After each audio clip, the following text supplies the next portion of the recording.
Welcome to the Magic and Miracles podcast, where we share and explore profound stories that bring science and spiritual together in the most illuminating and unexpected ways. A miracle is defined as something outside the realm of what you believe is possible for you. These stories will lift and enlighten, showing you that anything is possible. I am your host, Nicole Magic. Join me as we dive into real-life extraordinary stories that will captivate your curiosity, shift your mindset, and bring healing to your soul. From real-life angels to the strange and paranormal, get ready to embark on a new, inspiring journey with each episode that prove magic and miracles happen every day. Hello, everybody, and welcome back for another episode. And we have a very special guest from Queensland, Australia, from Down Under. She is so amazing, so much background, neuroscience. She's a scientist like me, medic in the military, and just lover of all quantum neuroscience, speaking people, and just researching and helping other people to step into their true power and create the life that they love. So welcome, Lisa Marree. Welcome to the show. Thank you so much, Nicole. I'm so excited to be here. I've been waiting for this. So yeah, I can't wait to just chit chat with you and share some goodness. Yeah, it was really spectacular just connecting with you the first time that we did, and just seeing all of the similarities in our lives, in some of our stories, what we do and what we absolutely love. So just creating that space for people to step into it, because we've been through the adversities and experiences and can help people through that stuff. So I want to just dive right in and ask you to just please go ahead and share your story. It's so wonderful. Thank you. Thank you. Overcoming. And yeah, when we did speak, the similarities were was just like ding, ding, ding. So we were absolutely meant to connect, and I think it's such a beautiful, the internet has pros and cons, but the fact that we can connect on other sides of the world and with a common cause, because it is the collective, isn't it? It's I'm calling it the Great Awakening, and there are other I'll call seekers that are using that terminology as well. And like, there's been a massive shift, and it's very exciting because we have a great message to share with people. Absolutely. But I guess if I can take people back on a little bit of a journey of how it all began for me, and it was through trauma and abuse, because a lot of people go through some kind of childhood trauma or abuse, but it's the other things that unfold along the way that either there's a fork in the road as well. You're either going to go on the low road or the high road, and sometimes they cross over. There have been decisions that have not been wise.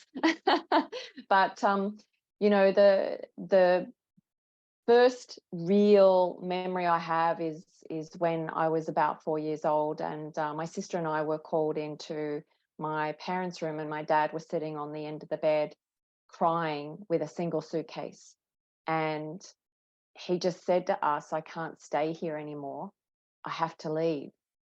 And, as a little child who doesn't know what they did wrong to make a parent walk out, you think you're bad, you're not loved, all of these horrible things. But the worst part is that my mother was the abuser. And so we were left defenseless. And that, I think, was as I talk a little bit further, it will make sense of me becoming the very driven, unemotional person that I became. And it really was to my detriment, but also to my my savior, because it made me resilient. So when I was about 6, I remember, because you know how at school carnivals, you've got a swimming carnival or an athletic, like a track and field carnival, and you know, when you're little, you just go do stuff. Well, here I am. I threw myself in the big Olympic sized pool, got to about halfway and started to sink.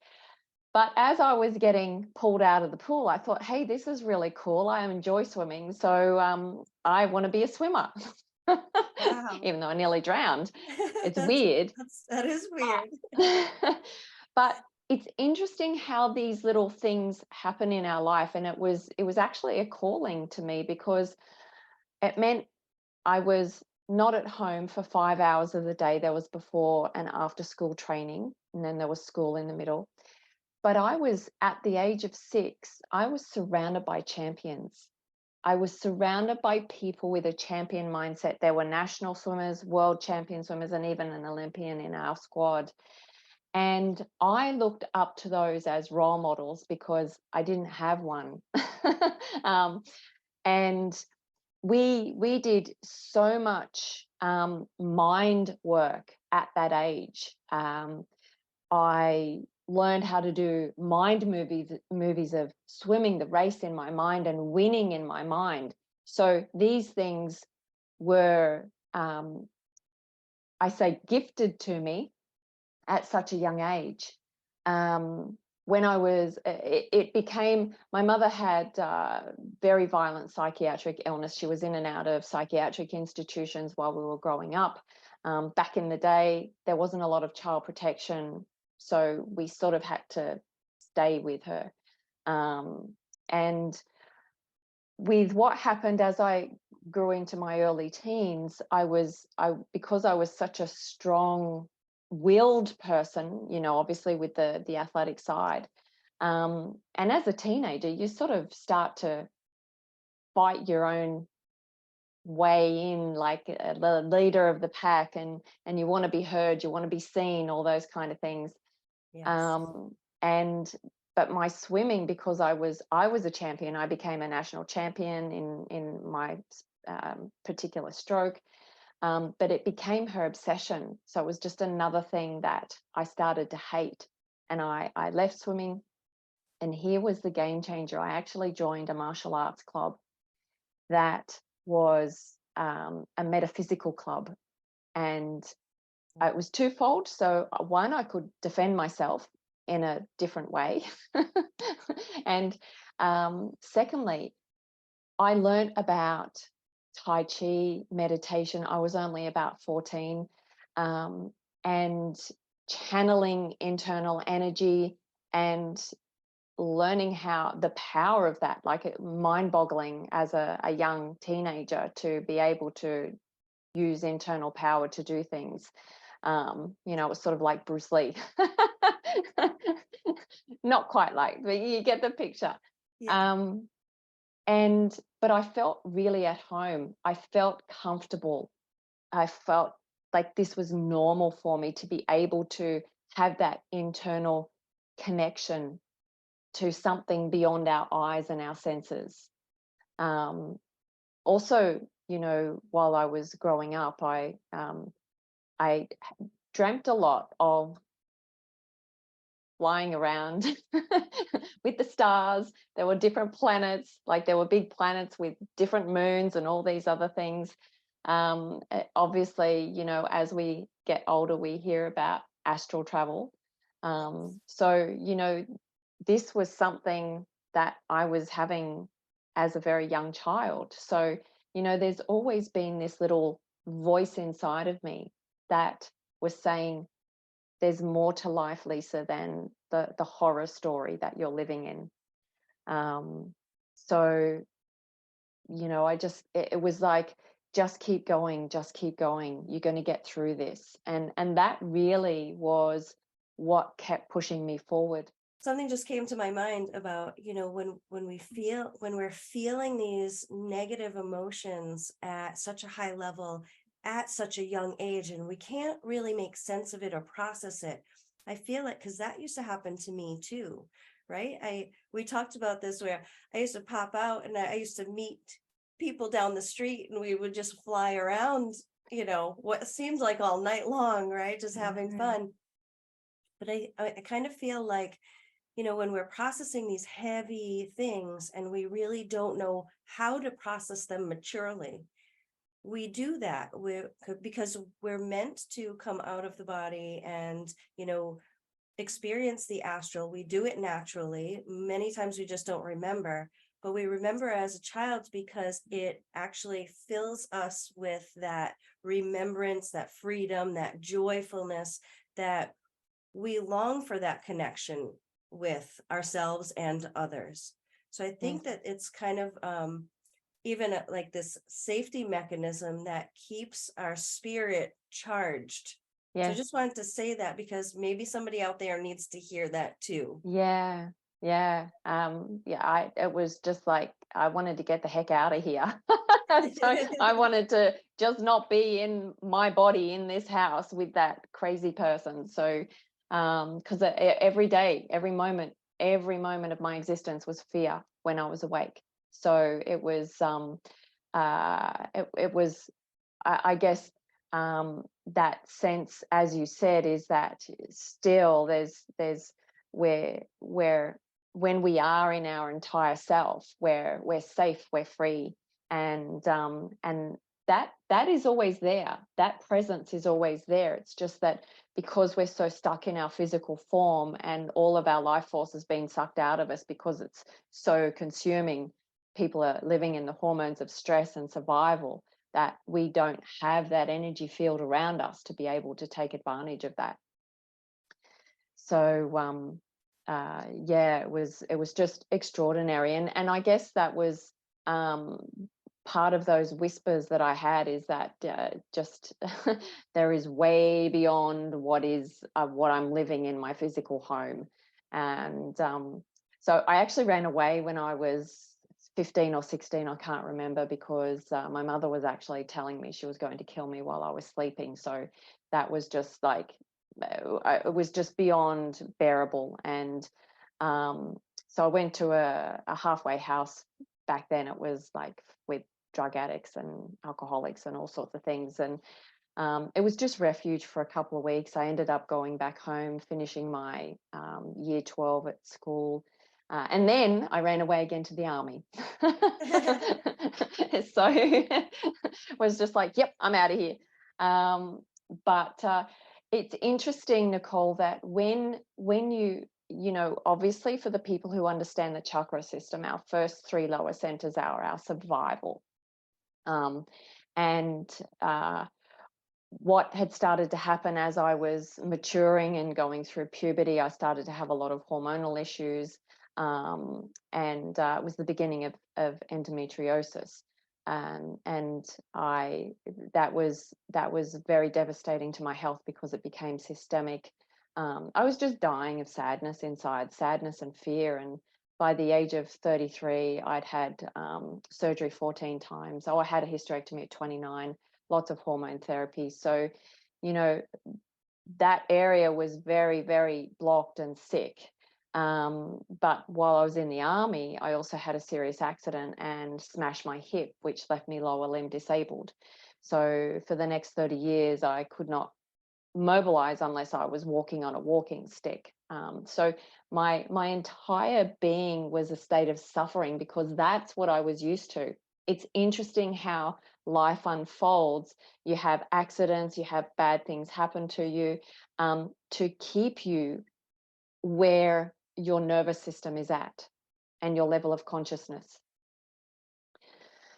I went, after the army discharged me, I went on to become a medical scientist because I was so fascinated by the human body.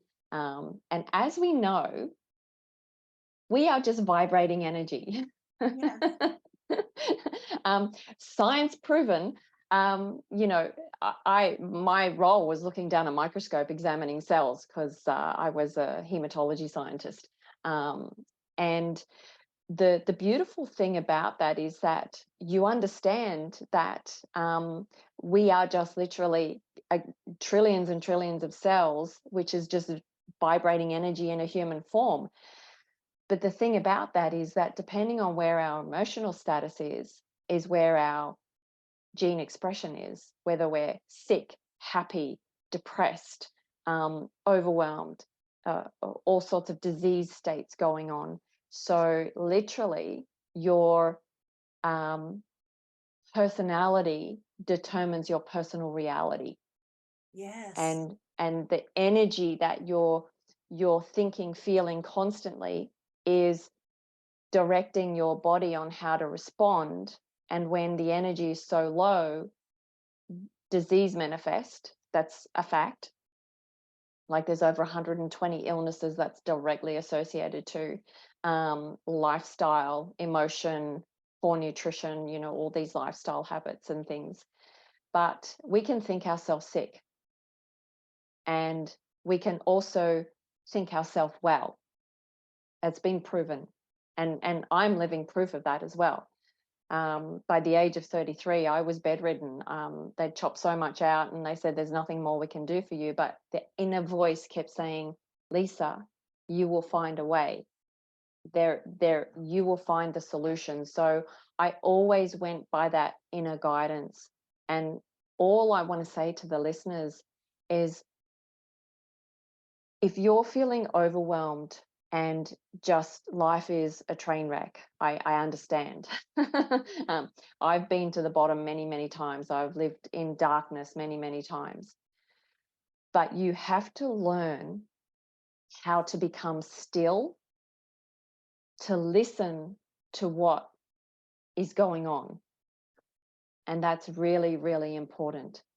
We spend our entire time totally distracted by alcohol, social media, Netflix, bad eating, to numb out our pain, to actually not get still to listen to what's going on. And that's the whole part of starting to rewire your nervous system and learning to take control of your mind, because we are not our brain. Right. It's just a piece of hardware that currently has a software program running in it. And we have about 70,000 thoughts a day on average. 95% of those are the redundant thoughts of yesterday and the day before and the day before and the day before. So we are in this loop of patterns of the past that are keeping us stuck and where we are right now. And people don't feel in control of their mind or their life. But we can. It's a process, it's work, it's commitment. But it's learning how, like the tools that you and I both know, is learning how to consciously reprogram the subconscious, to be able to take our brain through those different brain waves to then put in the reprogramming. But then, like anything, it takes 66 days to rewire a new pathway for the connections to actually connect. And you can't just do a set of push-ups and think that you're going to have biceps. Like, you got to practice each day. It has to be consistent. Consistency is the key, right? And really delving deeper and deeper. I like to say, if you're learning how to play an instrument, piano or guitar, anything, you don't just pick it up, or very rarely can somebody just pick something up and just go with it, right? We all Yes. know those very few people who have been able to do that. However, when you pick up something, you practice, you explore. And this is what you need to do with yourself, right? You practice by going inward and start learning. What do I ask the questions? What do I really want? Yes. And how do I really feel about whatever? And where is that feeling inside my body? And when you start to explore those things, you can start releasing the negative side of things and start reprogramming with the positive things that you want. Yes. And I love how you mentioned that all of the thoughts that we have and how 95% is running off of the subconscious program. And when I talk to people, whether it's just in a summit or a talk or a spotlight or whatever it is, I talk about how our thoughts, we tend to just accept that this is the way. And when we accept that negativity is the way, we just continue on in that negativity and then complain about it, right? Yes. So because it seems like if 95%, or 87% of what we think and see and hear is negative, and greater than 95% of what we do is subconscious, right? It seems like this really, this huge sabotaging trap. But what people don't come out of and see is the side where we can reprogram the subconscious to be working for us. Yes. Because the subconscious is 1,000 times more powerful than the conscious. So if we're Yes. trying to do something, it hurts and it's painful because we're trying so hard to overcome. We have to be 1,000 times more powerful, right? Just to equal the subconscious, which that's why it's so hard and exhausting is what I hear all the time. Yes. But when Yes. we reprogram to the positive, we can make that subconscious work for us 1,000 times more powerful. Correct. So Yeah. it's that getting there. It's this short period of time. Can you commit to just getting there? Because then all of a sudden, everything opens up to you. Yes.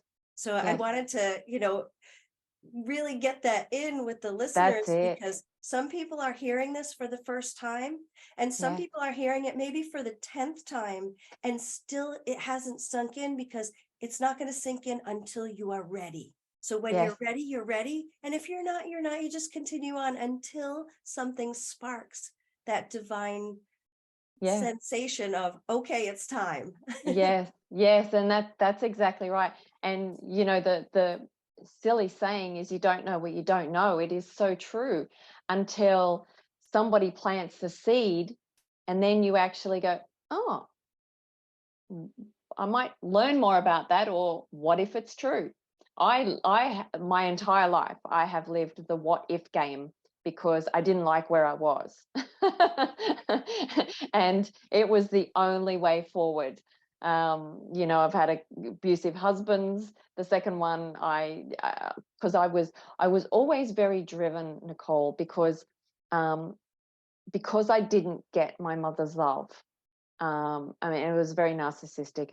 You 1 minute you were getting cuddled, the next minute you were getting beaten. So it was, the psychological torment that went on was just ridiculous. And so, if anybody follows Tony Robbins' 6 human needs, significance is one of those things. And we all want to be seen. We all want to be heard. We all want to be loved. And to be significant, one, I was winning, so in the pool, and so yes, I was being significant there, and that got her attention until it became more of the sickness. But that was hardwired in my system, that if I win, then I'm going to get love and attention or affection or this. And so that was the pattern that I was so driven. I was angry driven. I was, no matter what, if I can do this, sick, broken, I was facing bankruptcy at one stage and I was still achieving things. It was just because my ex-husband, that's another story.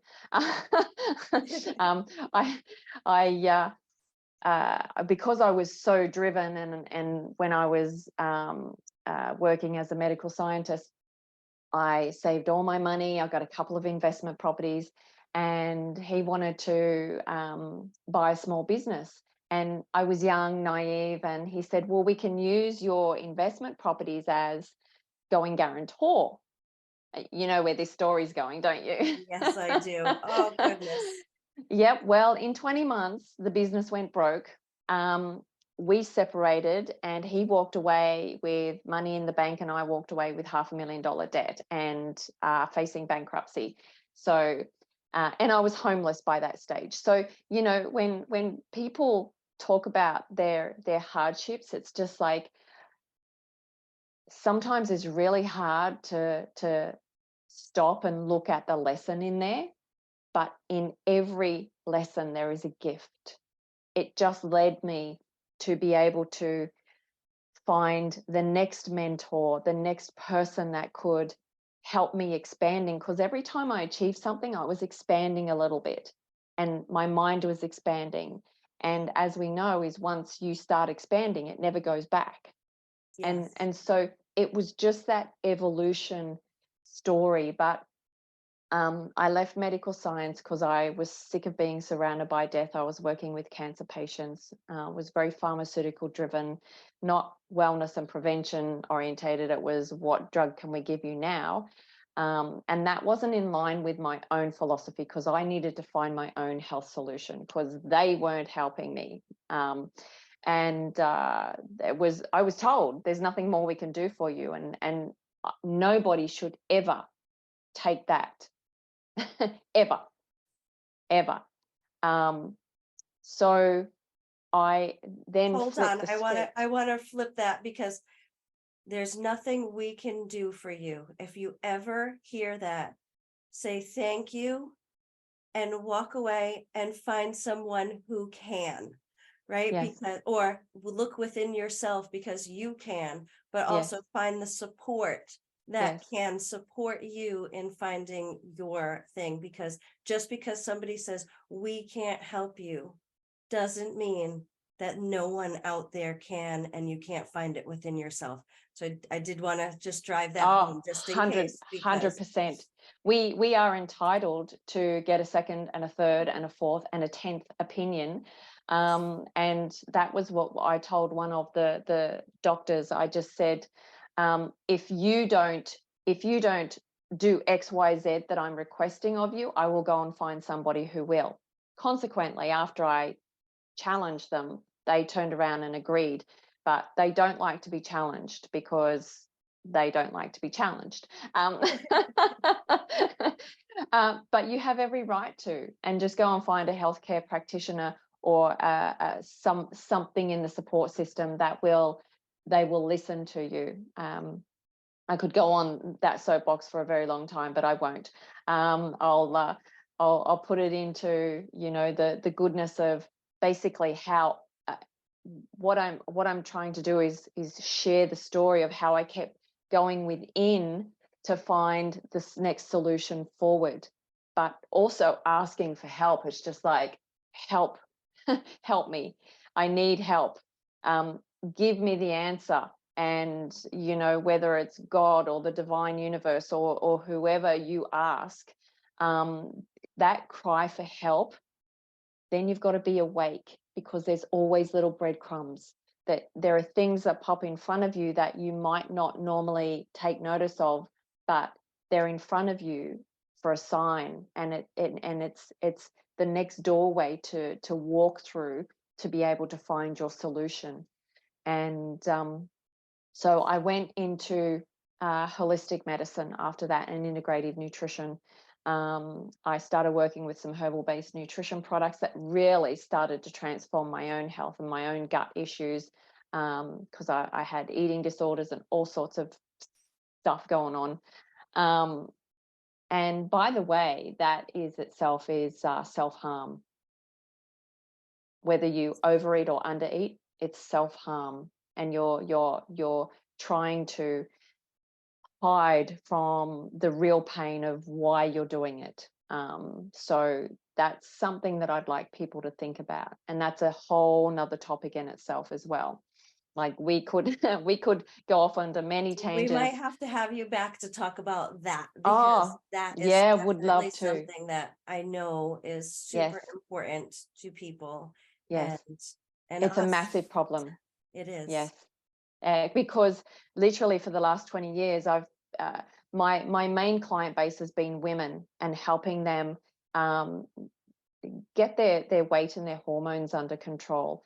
But I always had a huge mindset component in there, because if you don't fix this, you only get a result for a short time and go back to that software program that's running your body. And it's just what you've got to do is that whole reprogramming that we're talking about, because you've got to create. You don't want to upgrade your car. You actually want to trade this in and go get a new model. So you literally want to rewire a new nervous system, which you can do. And it's and you're getting a whole new cell generation in that process as well, with healthy, energized, happy cells that has the right expression for health and wellness and energy and beautiful sleep, and the ability for you to upgrade yourself, upgrade your mind, upgrade your body. And as you can see, I'm starting to talk with my arms. I get very excited when I talk about that, because that it's like the caterpillar turning into a butterfly. It's just the most beautiful process. And I'd like to circle back to just sort of really give people, like, I've had many timelines where there's been a pivot in my life, because that was such a massive time event, like a life event of what I needed at that time.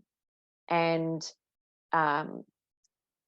when I was talking about, I was very driven. I got called the Ice Maiden. Like, that's not nice.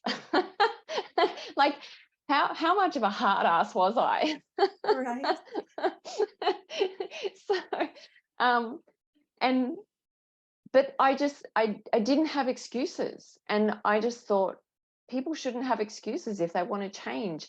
But that kind of angry desire doesn't serve you, because you still have no energy field around you. Like, it was hard grind hustle. Like, things did not come easily. Even though I could manifest stuff, the amount of energy that had to go into it for it to happen was enormous. I've had many successes in because I'm in my 50s. So, for 3 or 4 decades, I've had incredible successes. But it was about 12 years ago where that grind turned into ease and flow. And I'll share a little story about that. And there's a blue door involved. Okay. And I call it the magic behind the blue door. I was in Singapore in a conference. There was a leadership conference, and there were the speakers on stage were a beautiful little husband and wife Korean couple, about 5 foot tall. But you could just feel the love coming out of them. Like, it was all through translation, so their feeling was palpable. Like, you can walk into a room where a couple are fighting and you go, whoo, it's a bit chilly in here. So that's what, we have all this sensory perception. We can feel good emotions and we can feel bad emotions coming from people, or danger, the hair on the back of your neck goes up. They would just love. And they had the blue door up on the stage. And in the Buddhist philosophy, the blue door is the doorway to joy and happiness. But they put a slightly different spin on it.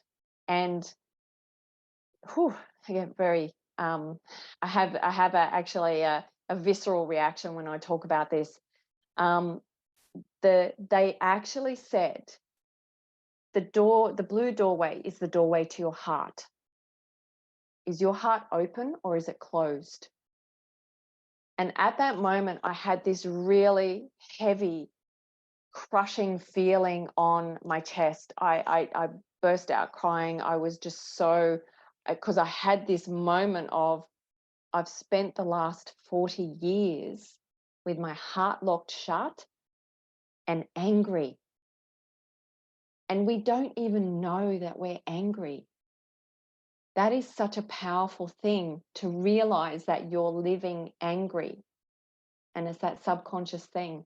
Since I was that 4-year-old girl, when my dad walked out and I thought that he didn't love me, my heart closed, And that is basically what I spent the next 40 years grinding away at. And yeah, I want to just say something, because as you're speaking, I have this picture painted in my mind about, running from the monster, right? Running from this big monster with big hairy monster with big teeth, and it's coming at us. And, running through the blue door, shutting it and locking it. Like every little space around that door has all these locks, and then turning around and putting it back up against the door and going, ah, and then seeing the monster's right there. Because guess what? The monster's attached to your beliefs. It's attached to your fears, right? All these things. You can't run away from it, and just facing it and releasing it. So anyway, that was the vision that I was getting. No, exactly. Powerful. That's exactly what it was like. And what had, because I actually realized it was like the epiphany, it was like the divine tap on the head. I had this huge release. Like there was this woof that just went on, and it wasn't just like a weight lifted off my shoulders. It was like my body had actually just been set free. And as we know, working up the chakras, the heart chakra, it's the union between the divine and the earth. And it was just at that moment, the blue door opened, and it was just the most incredible feeling. I cried with happy tears at that point. It was just like all these years yes, I might have been preventing like getting hurt, but it also prevented love coming in, and that was self-love as well. Yes. So when you grind away and you just never give up and you're no excuses, I mean, that's self-harm as well. Yes. So, and sometimes in the moment, if that is something that you have to do to get by, for yes, sure. right? Because there are lessons in everything, and experiencing that, and to understand it, that you can make things happen doing that and pushing through and doing all that, but it does take that tremendous amount of effort. It can be taxing on the physical, mental, emotional, and spiritual bodies. So it's not sustainable. So at some point, you'll have to recognize that that isn't the way, right? But you get to learn your lesson. So if you're going through something like that out there, whoever you are listening, take this information and just know that there is a different way, and just ask yourself how, because then your brain and your divine connection is going to start showing you the answers how. Okay. Yes, absolutely. It's always asking those questions. You know, please show me the next step, or and it's amazing that when you start asking that question on a regular basis, we call them synchronicities. It's just like, ding, there it is. Yes. And there's a fantastic book by Deepak Chopra called Synchro Destiny. So write that down, listeners, if you love learning. And I do everything on Audible, because I can get through books quickly, and I can replay them over and over and over again while I'm driving, while I'm at gym, all these kind of things. So that moment in time was when my life was grind to success, to like this. And people actually started saying, oh, Lisa looks happier. I didn't even know my face was just this angry person. Mind you, I was living in terrible pain. I had my hip replaced 5 years ago now. So that was just so incredible to have that medical intervention. But the flip was living with angry desire, and it turned into inspired desire. And when we are angry, whether it's conscious or subconscious, it's all about us. You know, our world is very pinched off. It's very closed off because we're so trapped in our unhappiness that there's no room for growth and expansion. And when you have a mission greater than you, a purpose beyond you, at that point, I was able to, my blue light filter's actually just gone onto my screen here. So I don't know if I've gone really dark on you. I'm just going to turn it off. No, you're fine. You're Okay. fine. But it was just like I knew I always wanted to help people, and I wanted to be remembered, and I wanted to serve the world, but I didn't know how. It became very clear at that point that I am going to be one of the world changers and legacy makers of helping people take control of their mind, rise up through any challenge that they can, help them rewire their nervous system so they can actually be in control of their own future, be a role model for their children so their kids don't grow up with the same mess that you've got. Like, we have to think of all of our hang-ups, all of our shortcomings, all of our anxieties, all of our bad habits. And our kids are watching that happen. And the thing, and this might be something, Nicole, if we do come back for part 2, is talking about epigenetics. Everything you do in your life is actually genetically altering your children for them to have the similar conditions that you are. It's a real thing. It's real science. I'm a scientist. I know that. And this is, I attest as a scientist. yeah. And we have to protect our children, because humanity is really in trouble right now. So we've got the people who are waking up and the people who are sliding on the slippery slope down. And we want to be able to catch those people and help the generation of children coming through not be in a worse situation than what these adults are now in this generation. So 2020 really messed up adults and kids big time. We have to make sure that we do everything within our power to help our children grow up with a healthy mind and a healthy body. And that's our responsibility. So I feel very, very strong about that. It definitely brought a lot of awareness to the surface. That's for sure. Yes. Yes. Yeah. So here I am now. I'm very much involved in my passion for woo. I just love everything about, you know, the quantum, and the great thing is that quantum science is known science. It's neuroscience. We're now just sort of understanding that they're the same thing. So we're being able to prove it, because that's what scientists like to do. So we can journal it. But things have changed over the centuries with what the physicists and the scientists discovered. The world is not flat. It's round. So things can change. Yes, absolutely. And you can change if you'd like to, right? Yes. So, Lisa, tell us how people can follow you. How can they connect with you, follow you, and learn more about what you do? Fantastic. Well, thank you for asking. I am on a number of social channels, but the easiest way is to go to my website, because my socials are on there. And I've also got, I regularly do a 5-day take control and rise up challenge, which is a free challenge. So the details are on there. But the website is my name. So it's lisamarree.com.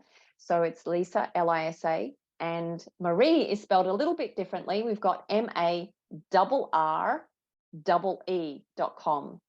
So if you want to reach out, there's a little chat bubble there as well.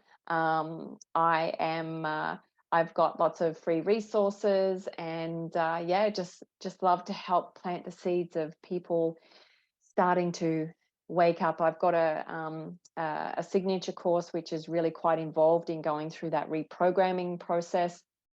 discussing all the areas of life as well, that we need to fill the holes in the bucket, because if we're neglecting areas of life but putting all our energy into one, we can be successful but live completely unfulfilled and unhappy, and that is no way to live. So we want success plus fulfillment, right? Absolutely. Yes, we do.